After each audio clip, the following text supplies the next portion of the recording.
Today we're going to talk about social media, and what we're going to look at specifically is whether your social media is positive or negative.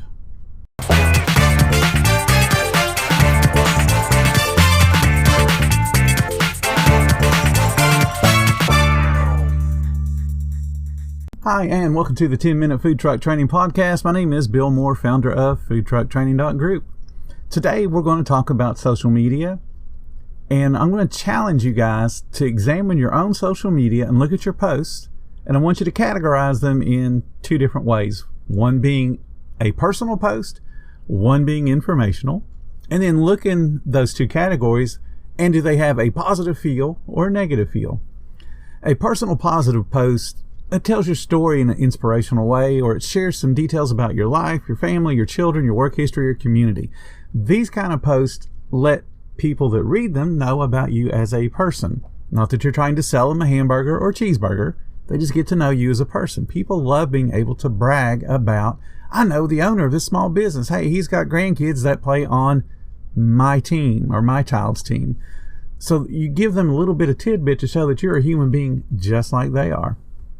People like to brag about knowing the owners. And if they got those little bit of details to back up, hey, I know this guy, it helps them to make that emotional connection with your business. So it's a positive sign. These posts help keep your feed more interesting for your guests and keep them coming back to your social media so that it doesn't just become a, hey, we're open, hey, we're closed. If that's all your social media is, then people are going to get bored with it and stop looking at it. A personal negative post is what I consider an excuse post. It's the kind of posts that say, today we're closed due to a doctor's appointment. Today we're closed because of kids play. Today we're closed because of whatever reason it is. It doesn't make a lot of sense. Pretty much all those activities are scheduled. So you can work around the schedule and not have people expecting you to be open on Wednesday, and then when you wake up Wednesday and go, oh crap, I have a doctor's appointment today. I need to say we're closed. Schedule your doctor's appointments on your normal days off. And yes, I know some doctors are hard to schedule.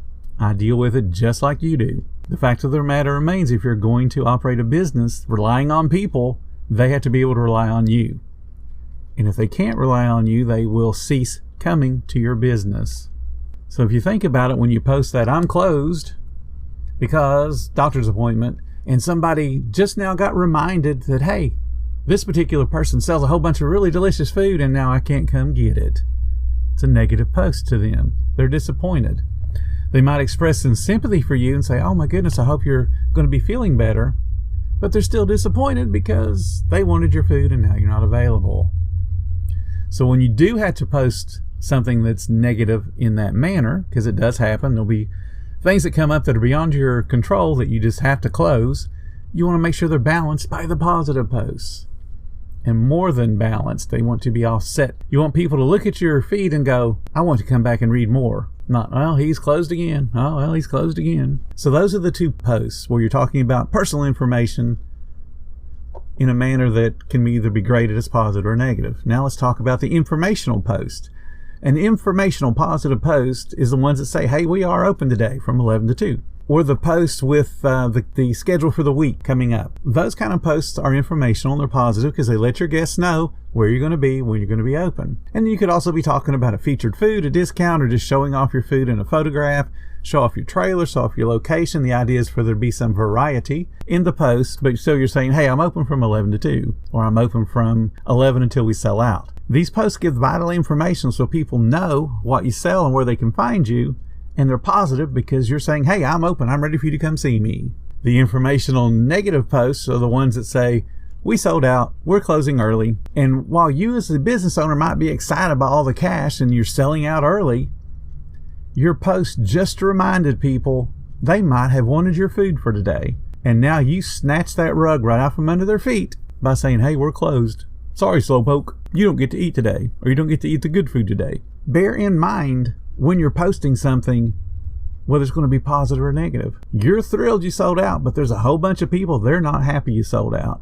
And they're certainly not happy that you say we're closing early because no one's out, because they might be on the way to your business. So if you commit to hours, you stay open those hours. You can adjust them for tomorrow and say, well, we're going to be open until 2 tomorrow instead of 3. And if you're going to plan on selling out, like some vendors love to do, then your hours should say 10 o'clock until sold out. That puts a little bit of a sense of urgency to your guests so they understand at some point you will sell out. And instead of saying, hey, we're sold out, sorry losers, you don't get any food today, you say, thank you guys so much for an awesome day, I will see you tomorrow. That tells everyone that more than likely you're closed, because you're saying, I will see you tomorrow, or the next day you're going to be open. You don't have to put sold out, because you're telling people, I don't know how to manage my food, and too bad for you, you don't get to eat today. So it's an informational negative post. You want to inform people, but inform them in a positive way.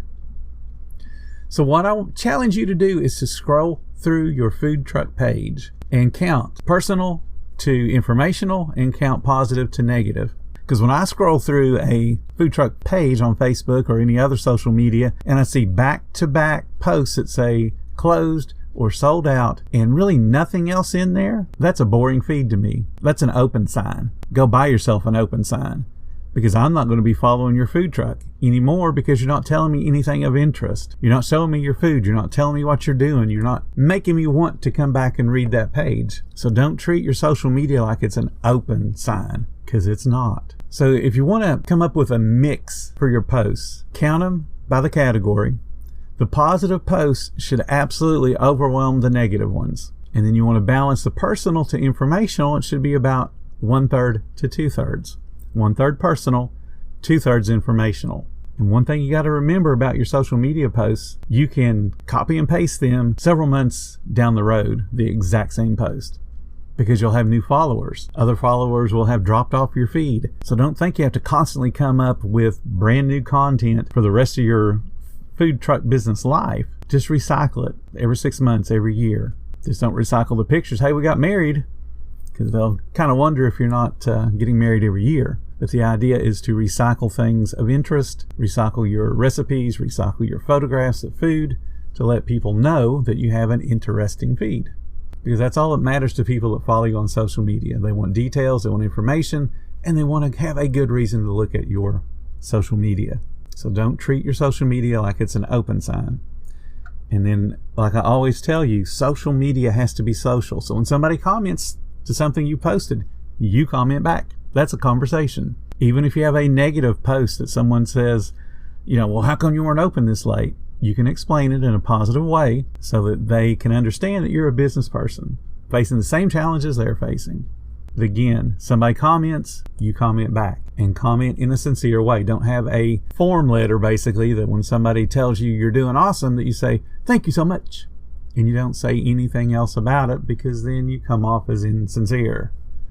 Have a conversation. Make these folks your friends. Make them want to come back and support you, because that's how you build a loyal following. That's how you build your community. It's one of the 4 things that I preach everyone should do: quality service, cleanliness, and community. Community is built by you talking to people, by you networking with people, getting them to come back to your business more and more frequently. Create your community. Talk to your community. You guys have a great day. Make a whole bunch of money. I'll be back tomorrow with a new topic. If you guys are enjoying the podcast, please consider hitting that support link and giving a monthly donation, even if it's 99 cents. Remember, it's not the gift, but the thought behind the gift. I cherish all the support and certainly cherish all of my listeners. Being around like-minded people is an awesome thing, and we have a group on Facebook called Food Truck Training. Please consider joining. There'll be a link in the description below. If you guys need one-on-one coaching to start or grow your food truck business, go to my website. We've got you covered there. All kinds of links are in the description. I've got books you can get on my calendar. I've got a course. All the things you need to grow your business. You guys have an awesome day, and I'll see you in the next podcast.